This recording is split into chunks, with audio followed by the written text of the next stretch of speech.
Anders Breivik, the Norwegian mass murderer, is just another left-wing radical who is no more evil than the French revolutionaries of the 18th century. I'm Gary DeMar. Welcome to this edition of Vantage Point.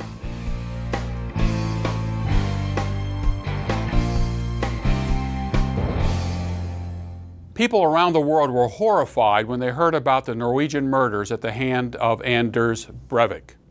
How could anyone do such a horrible thing to innocent people?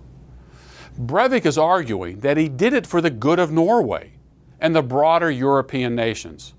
Of course, his lawyer is constructing an insanity defense. But is Breivik insane? Not if we compare what he did to past mass killings like the one that overwhelmed France in the late 18th century. The French Revolution is still celebrated in France and is often compared to our war for independence. Bastille Day is celebrated on July 14th as a national holiday. Festivities and official ceremonies are held all over France. It is also celebrated in Belgium, Hungary, South Africa, the United Kingdom, and in more than 50 cities across the United States.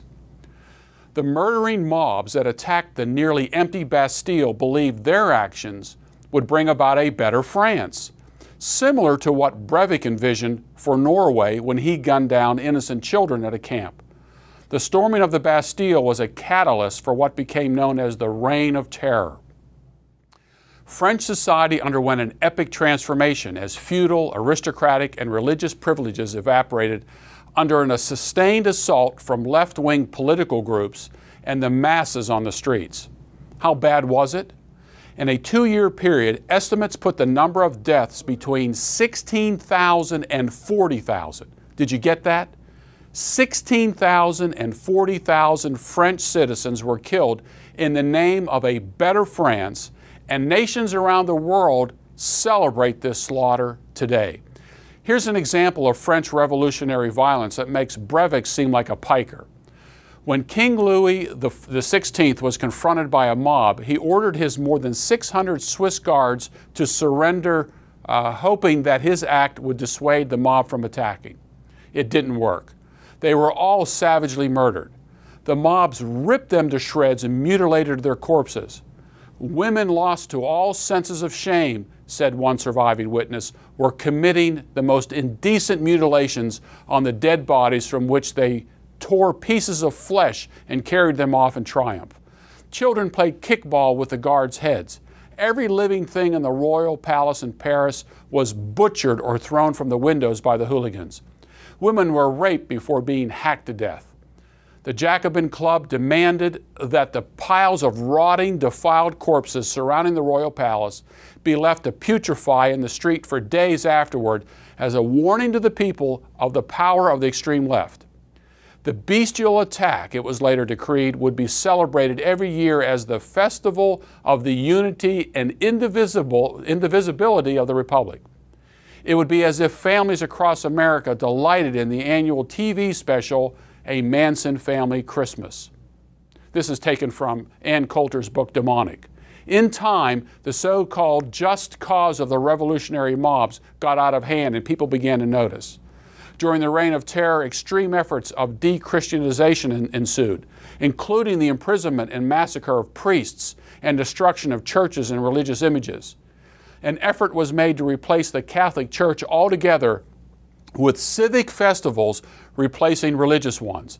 The establishment of the cult of reason was the final step of radical Dechristianization. It was at this point that even some of the revolutionaries became disillusioned with what they had started and voiced their objections, but not before more atrocities were committed for the salvation of the people and the nation. As revolutionary leader Jean-Paul Marat declared, "Let the blood of the traitors flow. That is the only way to save the country." Once the mob starts down the road of violence to justify the first just cause, there is no way to stop the radical remedy because there's always one more thing that needs to be changed. They already had killed tens of thousands. What's 10,000 more? Keep in mind that revolutionaries are left-wingers, Socialism is left-wing. Communism is left-wing. Nazism, which is an abbreviation for National Socialism, is left-wing. Modern-day liberals are left-wingers. They use political bribes, stacked courts, and the education system to implement their revolutionary ways. They don't need violence.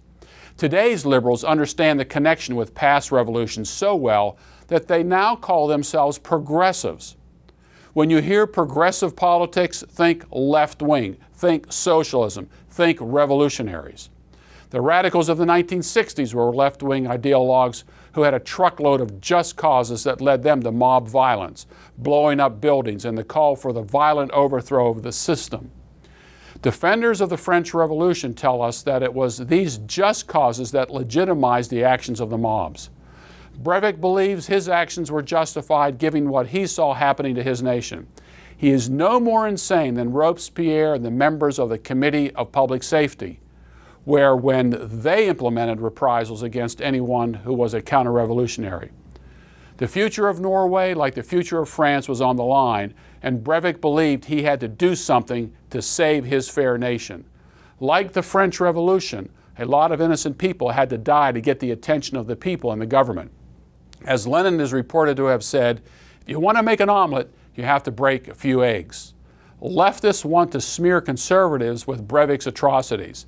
They can make this association and get away with it because they know that few people know the history of revolutions, and almost no one knows the details of the bloodletting that is celebrated as the French Revolution. If you want to know where Breivik got his inspiration, you don't have to look far. There are numerous murderous left-wing examples from which to choose.